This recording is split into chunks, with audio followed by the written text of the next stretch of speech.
Hello, this is Professor Kuehn. Today what I'll be talking about is planetary motion. This is from chapter 26 in A Student's Guide to the Great Physics Text, volume 2.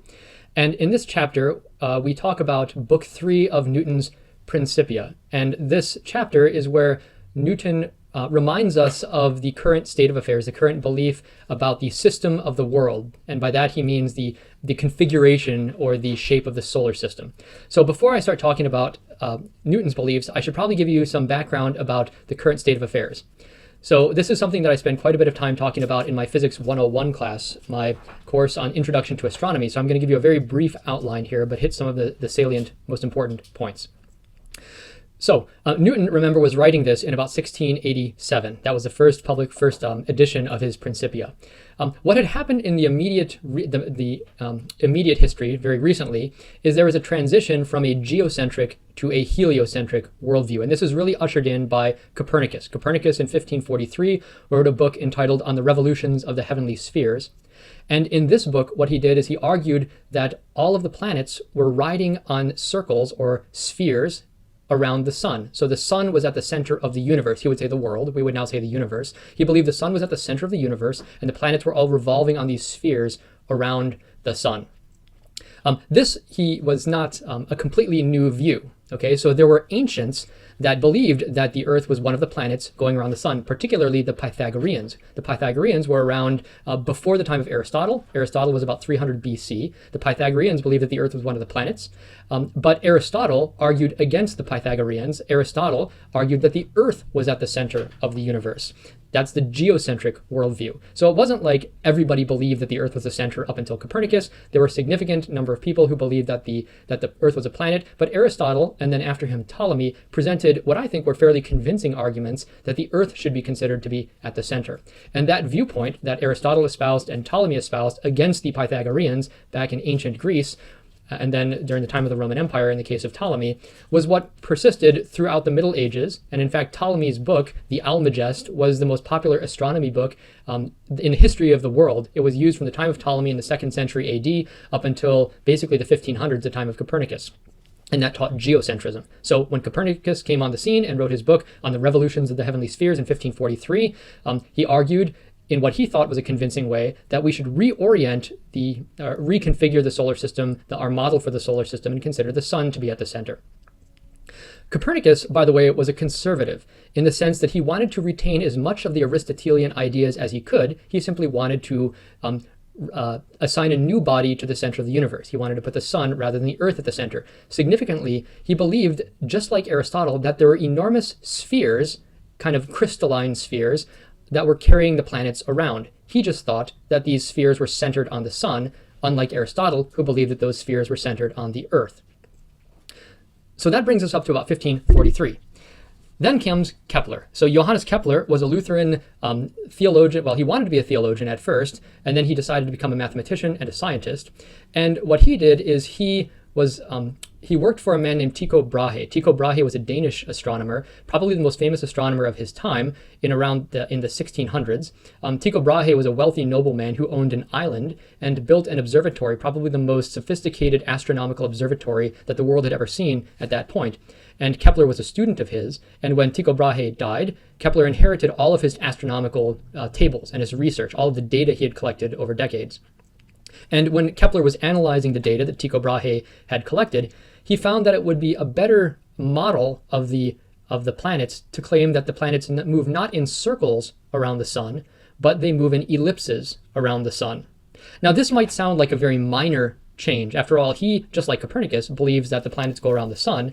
The only difference here, or one of the main differences, was that Kepler believed they moved in ellipses around the sun, whereas Copernicus believed that they were moving in circles because they were carried by these celestial or heavenly spheres around the sun. So again, this sounds like a minor change, but in fact it was a major change. Why was it a major change? Well, because you have to understand why Copernicus believed that the planets were moving in circles around the sun. The idea was if there were enormous crystalline spheres, so to speak, on which the planets were riding, Copernicus believed that the natural motion of spheres was circular motion, just like Aristotle taught that the natural motion of spheres was circular motion. It was in their nature to move in a circle. So as long as the planets were riding on these spheres, kind of like kind of like a rock wedged in the tire as the tire is rotating. You can think of the planet as kind of like the rock that's wedged in the tire, and the tire is this crystalline sphere rotating around the axle, and the axle would be the sun. As long as you believed that these spheres, their natural motion was circular, you did not need to come up with any other physical explanation for the motion of the planets. So when Kepler found that the planets in fact are moving in elliptical orbits, it really threw that entire system out the window, because an ellipse is not a circle, and so its natural motion is not circular motion. It doesn't have a natural motion. And so what Kepler did is he said, if we can't rely on this Aristotelian view that the planets are riding on spheres around something because it's their natural motion, we must find another physical explanation.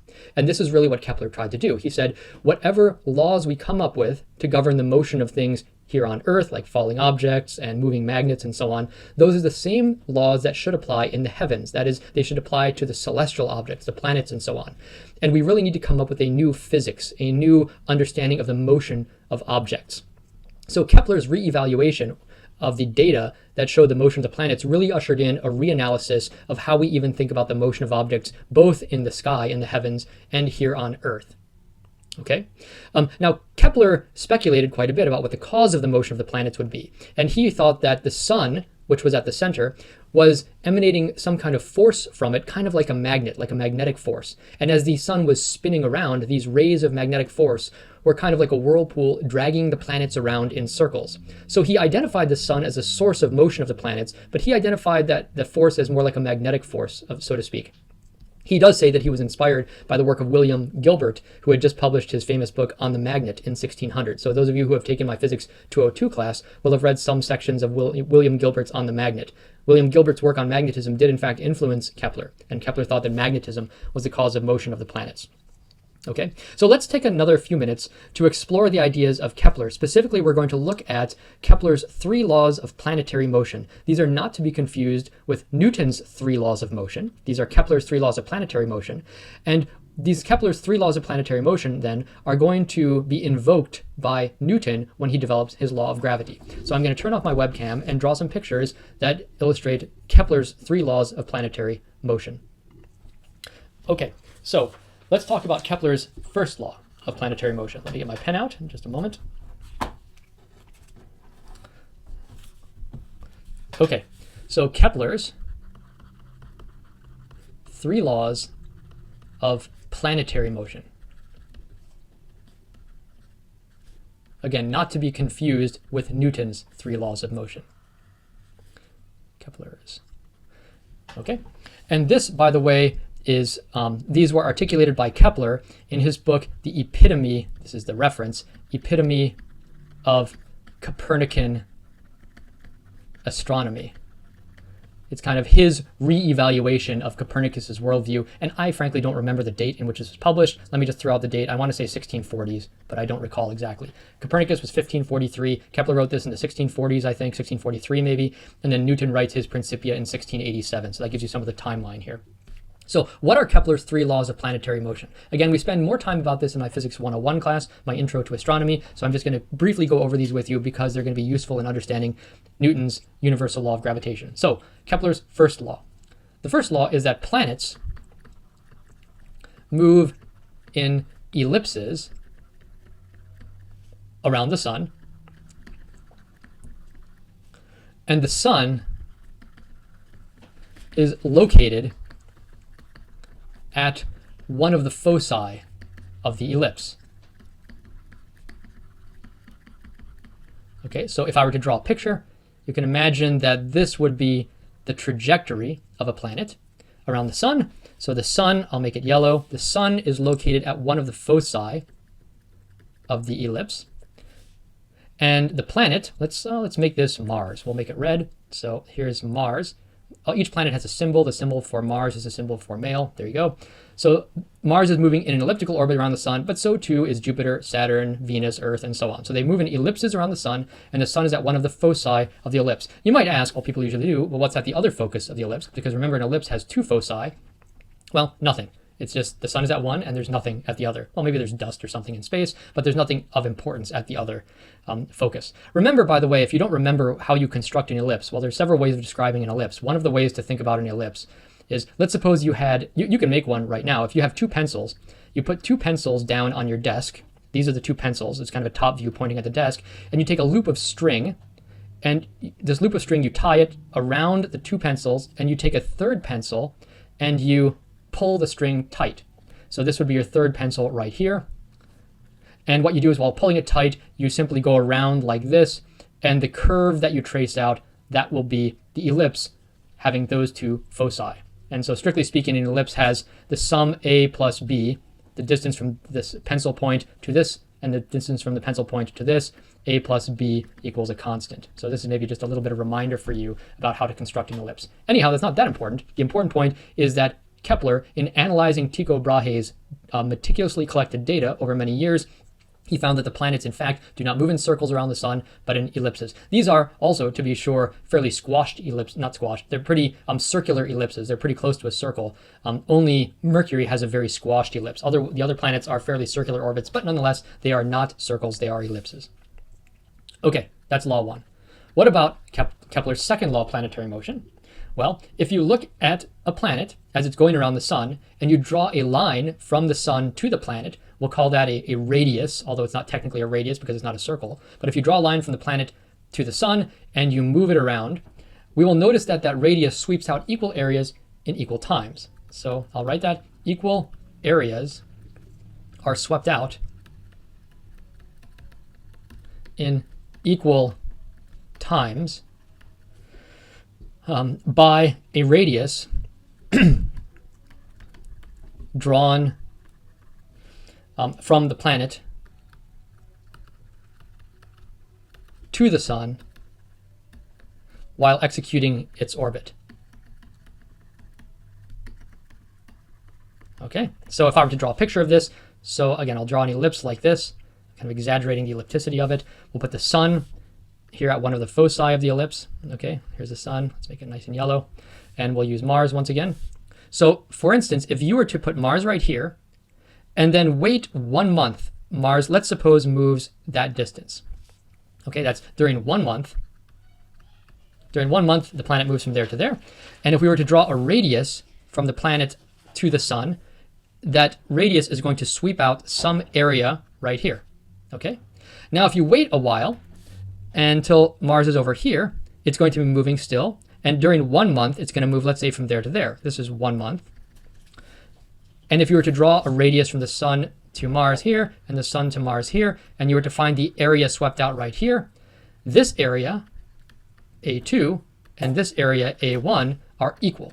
That is, during equal time intervals, 1 month, the area swept out by a radius drawn from the sun to the planet is equal. And it doesn't matter whether you choose 1 month, or 1 day, or 1 second. During any equal time intervals, equal areas are swept out. By the way, this is going to be an extremely important observation, because Newton is later going to invoke this as evidence that there must be a centripetal force pointing toward the sun. So you might look back at Newton's proposition 2, theorem 2, that's going to imply that there is a centripetal force. Kepler himself didn't recognize that, but that's something that Newton is going to highlight and use to develop his universal law of gravitation.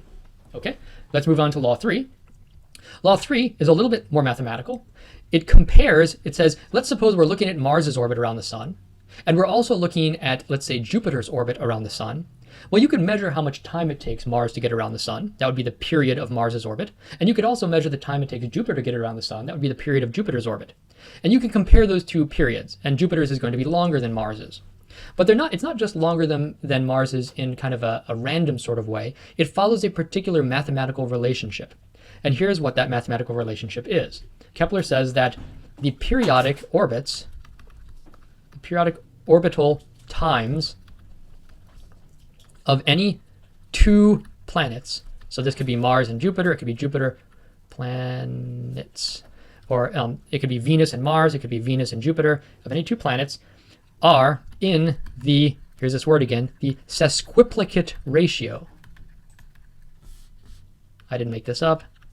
The sesquiplicate ratio, that's a 3/2 ratio, there's a 3/2 power. The sesquiplicate ratio of the semi-major axes of their ellipses. Okay, so I'll draw a couple of pictures just to clarify what we're talking about here. So let's suppose we're talking about Mars's orbit and Jupiter's orbit around the sun. So I'm going to draw the sun right here. Okay, and let's say Mars is going around the sun. Oh, that's not where I wanted Mars. Mars is here. Okay, and then Jupiter's orbit. Let's put Jupiter's orbit right here. I think that's a symbol for Jupiter. I forget. Okay, so it takes Jupiter a time t1 to go around the sun, and it takes Mars a time t2 to get around the sun. And what do we mean by the semi-major axis of the ellipse? Well, if you take a line across the ellipse in this case, and across this ellipse in this case, the major axis is the distance from one edge of the ellipse to the other. The minor axis is the shorter distance across the ellipse. So if you compare these, this would be the major. It's kind of at a funny angle here. I should have drawn it a little more horizontal, but you get the point. This is the major axis of Jupiter's ellipse. This is the major axis of Mars's ellipse. The semi-major axis is half of that. Okay, so what he's claiming here is that if you compare the orbital times of Mars and Jupiter, they're going to be in the same ratio as the 3/2 power of the ratio of the semi-major axes of these two. So A1 would be the semi-major axis of Mars, of Jupiter's orbit, and A2 would be the semi-major axis of Mars's orbit. And this law happens to hold for any two planets that you consider. If you compare the orbit of the Earth to Venus and compare the semi-major axis of the Earth to Venus, the ratios happen to obey this law. This is Kepler's third law of planetary motion. Why does this hold? Well, Kepler really wasn't sure. He just said it's kind of a neat empirical law. Now, why is this going to be important? Well, because if you remember back to Newton, I'm giving you a heads up here, Newton's proposition 4, theorem 4, and specifically his corollary, I think 6, this is what you're exploring in laboratory this week. He said that if any two orbiting bodies have periodic times that go in the ratio of their radii, or the semi-major axes, to the 3/2 power, then we can infer a specific kind of centripetal force is acting on them. More specifically, we can say that the force pulling them in is a 1/r squared or an inverse squared kind of law. So while Kepler simply noticed these three empirical relationships, or these properties of planets orbiting the sun, what Newton is going to do is he steps in, develops a mathematical apparatus for evaluating this, and develops the universal law of gravitation to explain Kepler's three laws of planetary motion in a way that Kepler was unable to.